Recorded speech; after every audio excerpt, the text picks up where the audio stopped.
আপনি মনে করেন এত বড় জালেম তবু ধ্বংস হয় না, এত বড় অত্যাচারী তবু ধ্বংস হয় না। রাসূল সাল্লাল্লাহু আলাইহি ওয়াসাল্লাম বলছেন, জালেমকে আল্লাহ কিছু সুযোগ দিয়ে দেন। এই যে আখাযাহু লাম ইউফলিথু, যখন আল্লাহ ধরেন তখন আল্লাহ ছাড়েন না। তখন জালেম বুঝতে পারে জুলুম কাকে বলে। নিশ্চিত আল্লাহ তাআলা জালেমকে কিছু সময় করে দেন।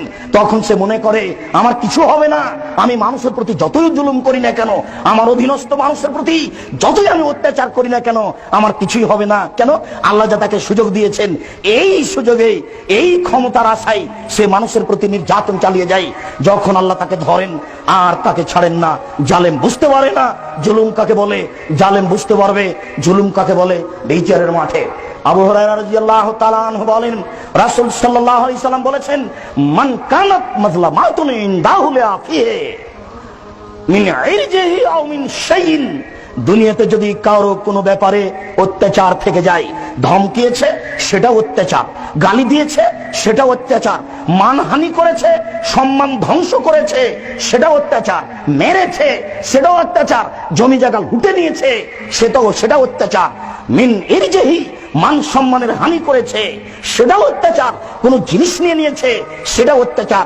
সাই যে কোনো ব্যাপারে, যে কোনো কিছুর ব্যাপারে যদি মানুষ মানুষের প্রতি অত্যাচার করে থাকে, আল্লাহর নবী বলছেন ফালইয়াতাহাল্লালহু মিনহু আল-ইয়াওমা, আজই যেন সেটা সংশোধন করে নেই।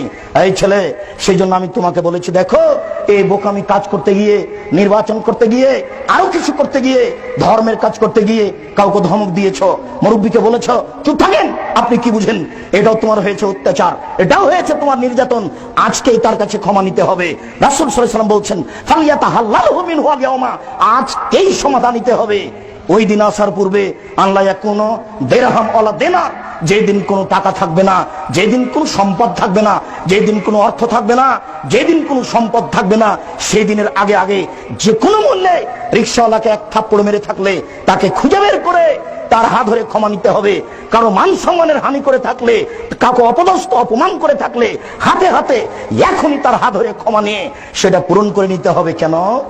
ইন কানা লাহু আমালুন ফাউখিযা বিমাজলিমাতিহি, তার যদি ইন কানা লাহু আমালুন সলে, ভালো আমল যদি কিছু থেকে থাকে, অত্যাচারিত ব্যক্তির, অত্যাচারী ব্যক্তির, জালেম ব্যক্তির যদি কোনো ভালো কাজ করে থাকে, ভালো কাজ থাকে, অত্যাচারী ব্যক্তি দান করেছে তার একটা নেকি আছে, অত্যাচারী জালেম ব্যক্তি হজ করেছে তার একটা নেকি আছে, অত্যাচারী মানুষের সাথে কোনো কারোর সাথে ভালো আচরণ করেছে তার একটা নেকি আছে। বিচারের মাঠে তার এই নেকি তার অত্যাচার অনুযায়ী নিয়ে নেওয়া হবে, তার এই নেকি তার জুলুম অনুপাতে নিয়ে নেওয়া হবে। যেই পরিমাণ জুলুম সেই পরিমাণ তার নেকি নিয়ে নেওয়া হবে। ফাইলাম তাকুন লাহু হাসানা, তার যদি নেকি না থাকে, তার যদি ভালো আমল না থাকে, এই জালেমের যদি নেকি না থাকে, এই অত্যাচারীর যদি নেকি না থাকে, তাহলে রাসূল সাল্লাল্লাহু আলাইহি ওয়াসাল্লাম বলেন ওখে যা মিন সামিন হাসানাতে সাহেবেহি, তাহলে যার প্রতি অত্যাচার করেছে তাকে তার নেকি তার পাপ নিয়ে নেওয়া হবে। তাহলে মিন সাইয়াতে সাহেবেহি, যার প্রতি অত্যাচার করেছে তার পাপ নিয়ে এর উপরে চাপিয়ে দেওয়া হবে। ফাহুমিলা আলাইহি, এর উপরে চাপিয়ে দেওয়া হবে।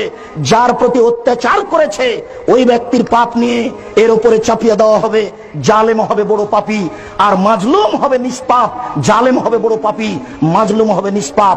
আবু হুরায়রা রাদিয়াল্লাহু তাআলা আনহু বলেন, রাসূল সাল্লাল্লাহু আলাইহি সাল্লাম বললেন, হাল তাদরুনা মাল মুফলিস, সঙ্গী সাথী বলতে পারো নিঃস্ব কাকে বলে?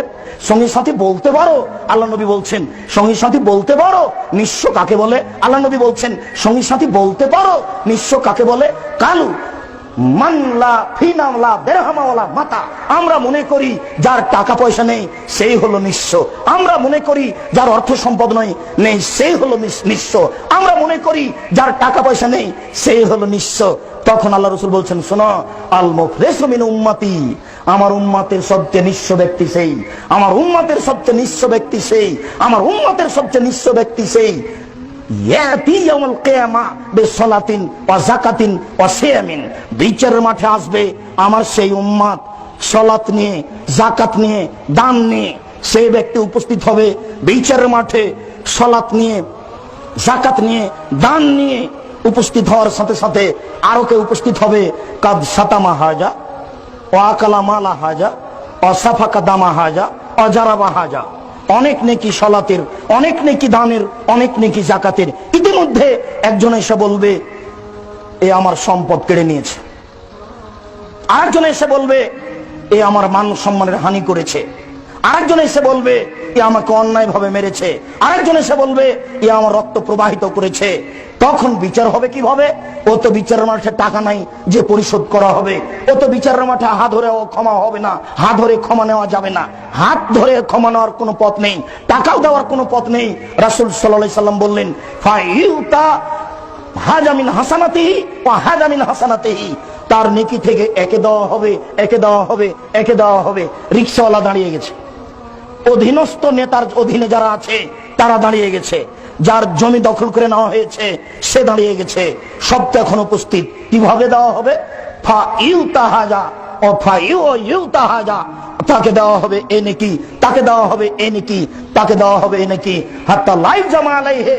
এরপরেও পাওনাদের পাওনা শেষ হবে না, এরপরেও যখন পাওনাদারের পাওনা শেষ হবে না, এরপরেও যখন পাওনাদারের পাওনা শেষ হবে না, তখন আল্লাহ রাসূল বলছেন ফাউখিযা মিন খাতায়াহুম, সবার পাপ নেওয়া হবে। যত মানুষ দাঁড়িয়ে গেছে সবার পাপ নেওয়া হবে। ফা তরিহাত আলাইহি ওয়া তরিহা ফিন্নারে, সব পাপগুলি এই জালেমের উপরে চাপিয়ে দেওয়া হবে, এরপরে জালেমকে জাহান্নামে নিক্ষেপ করা হবে। জালেম নেতা জানে না এই জুলুম নেতৃত্ব কাকে বলে, জালেম ব্যক্তি জানে না এই জুলুম কাকে বলে।